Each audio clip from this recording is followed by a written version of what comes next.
on Salam Media and One Nation FM. We will have an update on the Mufti Menk UAE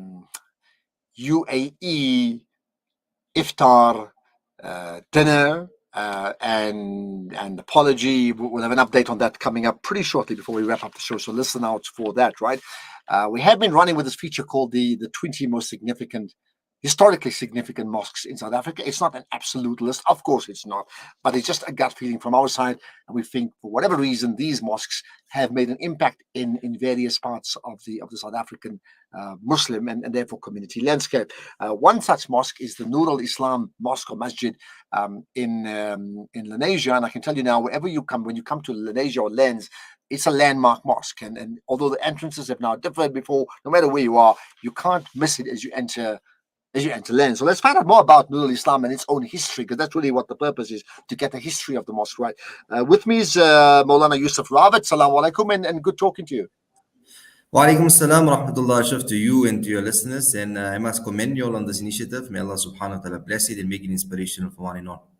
Thank you. I think many others are saying we also want to be on that list, and alhamdulillah, we want to have 100 of the 200 most historically significant masjids in the country, if not in the world, sometime soon, right? So let's talk about this. I don't live in Lens, but as a laity, spent some years in Lens, and I very aware of the mosque and frequented very often at the time when Hafiz Nurbai was the imam and the qari at that mosque, and read so beautifully. But let's go back to, how did this mosque start and what happened?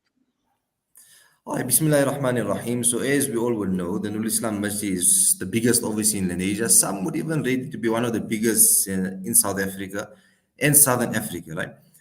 From the onset, the vision of the founding fathers and the efforts of the subsequent committees, including the current committee itself, was not only to provide a place of worship, but rather to provide multiple services to the immediate community in the broader region. And that, alhamdulillah, has been successful. And if for that we go down to memory lane. So in the early 70s, Marhum Hassan Chopdat had suggested to the pioneer of Nurul Islam, and that was Dr. Mamuniat, that there is a need and scope for another masjid in Lens, right? Now, as it is today, you will get that flag from the community that one more and another more. But again, his mission here was, and his motivation was, that he didn't just want a masjid, he wanted an entire center for the community of Lenasia. So it started off by him and his brother purchasing the land with their own wealth, and what an investment, I must say. In the year 2022, we can safely and securely say that they've reaped great rewards for the year after, right? Thereafter, he set up a committee, obviously. He couldn't do everything himself. There were few families that were influential at that time. There was the Choptat family, the Lolgat family, the Ravat family, the Momoniat family, and the Lahori family. And surprisingly, members from these families through the ages and generations have served as committee members. In fact, 45 years later today, there are members from these families who are still serving. It's like the inheritance of our soul that has just been passed on generation after generation, right? Yeah. So, he purchased the land. Now it came time to build. The estimated cost at that time in 1975 was 1 million rand for a 4-phase project. 350 was dedicated just for the masjid, which was going to accommodate 2,000 worshippers. And then phase 2, 3, 4 were going to include a nursery school, an Islamic school of 19 classrooms, a library, and a hall, right? An amazing thing was the architecture. At that time, we didn't have many Muslim architects like today. So Dr. Mamuniat actually hired a non-Muslim architect. He flew him all the way to Egypt and told him to glean some flavor of Islamic architecture when building this masjid. And that's what makes the masjid so unique. And another thing is, if you notice, if you come to the masjid, right, for the size of the masjid, there are very few pillar obstructions compared to modern day masajid. I mean, you go to any of the new masajid nowadays, which are big, and there's just pillars everywhere.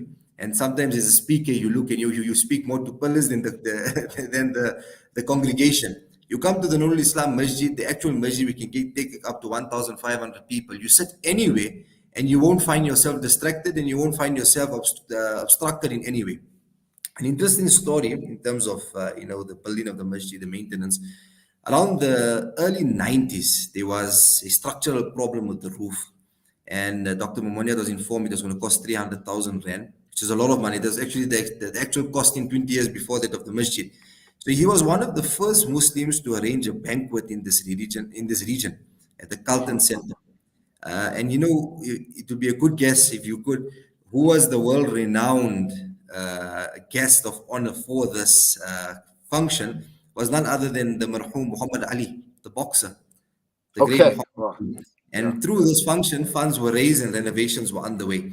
So, in a brief, that was the history of how the masjid was established, right? But again, what we take from there was the main aspect, and it was the objective. He didn't just want a masjid; he wanted a center. And And I when think you've got the sense. I mean, you've got it from from meetings that have taken place, not just Islamic meetings, other political, civic society meetings. All these things have happened there, and you've got your school. So it is very much a centerpiece, even if it's not in the center of Lenasia. It's very much at the entrance of it, but it's made that impact, right? And yes, you're right. I think architecturally it's quite superb, and it left a mark. And one thing I know, as someone who appreciates good qira, if I detect at that stage that the sound system in the mosque, we can have a different debate about the hall. I think it's a bit different in the hall. In the mosque itself was always top notch. Yeah. Yeah, they were very particular. And I would say they were also particular in who they hired as imams in this masjid. Obviously, the masjid is the core, right? If I were to give you an overview of the masjid and go through the different departments, in depth, it will take too long, right? But just allow me, if I could just give you a brief overview. What is the masjid, right? So, like you mentioned, initially the first imam appointed was Qari Yusuf Ravat. Thereafter, subsequent to him was Qari Rafiq Aturani and Qari Imran Nabi. These three alone formed what was known as the Golden Era, where people from around Johannesburg and as far as Klerksdorp and Petersburg would come just for Taraweeh to the Nurul Islam Masjid. And through the years, they maintained it. That whichever the imam they brought, they tried to bring those of the highest caliber in terms of recitation and tajweed, etc. But what makes the masjid unique is the facilities. It serves as a perfect venue for hosting international prominent guests, various programs by other organizations. Now, if you just listen, you're like, oh, but Mana facilities are everywhere, right? It's a masjid can take up 2,000 people. It has the outside area, which is the old Janaza area. I don't know if you know, that can take up to another 500 people. It has a 100-seater auditorium. It has two halls, which can take up to 2,000 people seated around tables. And uniquely, it has parking, which can accommodate up to 400 cars. This I haven't seen, I don't know, into my knowledge, anywhere in South Africa where you can boast of such a huge parking lot. Parking is always an issue. The entire community and the streets become flooded with cars. We don't have such an issue in our masjid. So because of that, alhamdulillah, programs are like ongoing throughout the year. And over the years, we've hosted the names and the prominent guests. Still, with over 30 masjids today, 45 years later, Nurul Islam is still, like you said, the center of Islamic education, worship. There's something in the recent decade, we would say in the past 12 years, we've hosted the annual Sira Jalsa, which has become so common and famous that it's replicated now in KZN on the same weekend where about 2,000 people come and they benefit from the Sira of Rasulullah Sallallahu Alaihi Wasallam. We have our ladies Salah facilities who, pass buyers going through lands, use it on an occasional basis. We have a maktab, we have a nursery school, we have an Islamic school. Nursery schools also, in terms of Lenasia, they would know is one of the best in terms of Lenasia. But the school is something I'll touch on, right? Dr. Momoniyat had a vision. Not only did he want an Islamic school, which ran for 35 years, both for males and females, boys and girls, he had a vision that he wanted the only Muslim girls' school. And that took 35 years to happen. So it started off as a school and it carried on in the current committee with a lot of effort. And I think since around 2017 or 2018, it now fully functions as the only girls' school with a full staff complement of only uppers. And it's succeeding. I mean, every year they get good results, and every year they're among the top achievers. The next were two departments which were there in the past but currently don't exist. I don't know if you recall. He had one of the first fully fledged Islamic libraries in this region, right?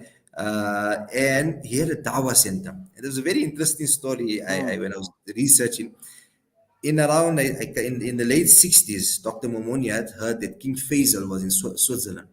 So he took a bold step of flying across the world. He went all the way to Switzerland. He pitched up at this hotel. He tells the guards, I've come from South Africa and I want to meet the king of Saudi Arabia. So they laughed at him and told him that you're crazy. That's not going to happen.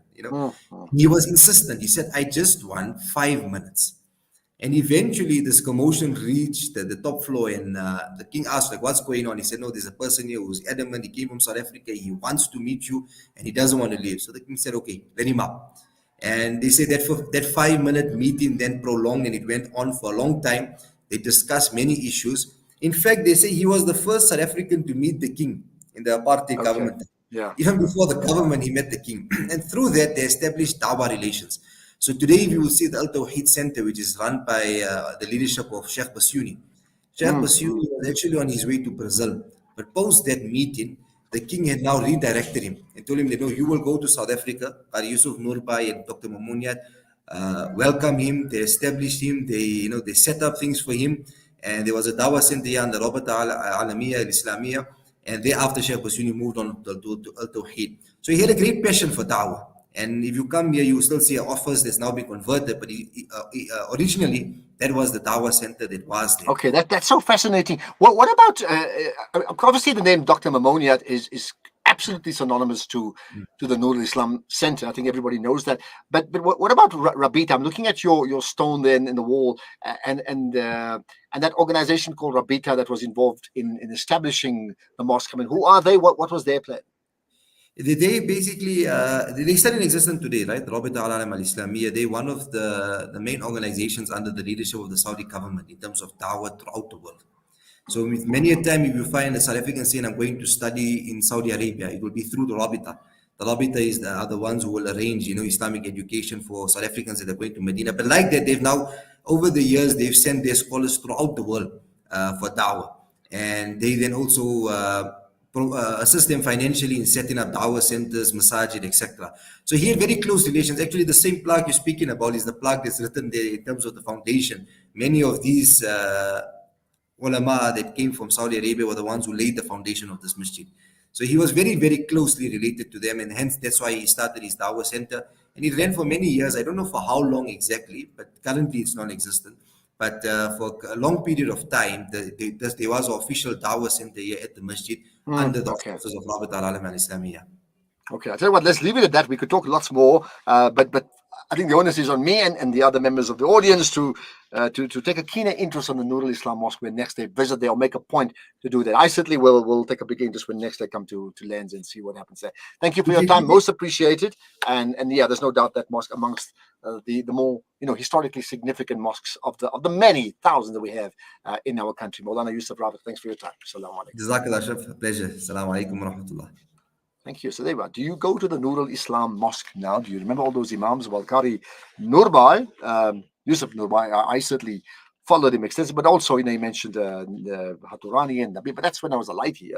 Don't go much there now, but I mean, do you go and what do you make of that particular mosque? Let's we're going to wrap up with an update on what's happened around Mufti Menk and that iftar dinner in the UAE after this.